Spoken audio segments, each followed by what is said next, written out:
சென்னை கடற்கரை காமராஜர் சாலையில் குடியரசு நாள் விழாவிற்கான 3ஆம் கட்ட ஒத்திகை நிகழ்ச்சி நடைபெற்றது. தமிழக அரசின் சார்பில் சென்னை காமராஜர் சாலையில் காந்தி சிலை அருகே குடியரசு நாள் விழா கொண்டாடப்படுவது வழக்கம். பெருநகர தொடர்வண்டி பணிகள் காரணமாக கடந்த சில ஆண்டுகளாக உழைப்பாளர் சிலை அருகே குடியரசு நாள் விழா நடைபெற்று வருகிறது.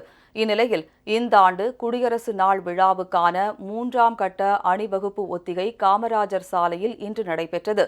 விழா மேடைக்கு ஆளுநர் மற்றும் முதலமைச்சர் வருவது, கொடியேற்றுவது, பதக்கங்கள் வழங்குவது, முப்படை மற்றும் மாணவர்களின் அணிவகுப்பு மற்றும் கலை நிகழ்ச்சிகள் ஒத்திகை பார்க்கப்பட்டன. தமிழ்நாடு தீயணைப்பு மற்றும் மீட்பு பணிகள் படைப்பிரிவு வீரர்கள் கம்பீரமாக அணிவகுத்து செல்கின்றனர்.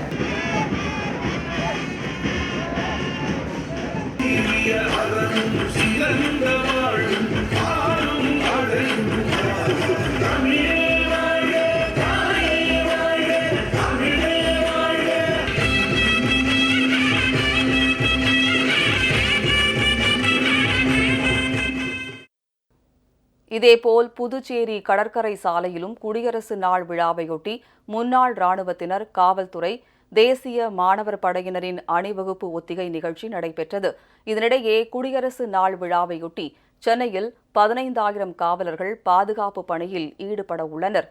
மேலும் ஆளுநர் மாளிகை, முதலமைச்சர் இல்லம், உழைப்பாளர் சிலை உள்ளிட்ட பகுதிகளில் நாளை மற்றும் நாளை மறுநாள் ட்ரோன் எனப்படும் சிறிய ரக வான்கலன்கள் பறக்க தடை விதிக்கப்பட்டுள்ளது.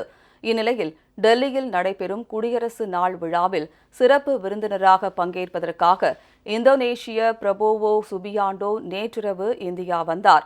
அவருக்கு வானூர்தி நிலையத்தில் சிறப்பான வரவேற்பு அளிக்கப்பட்டது.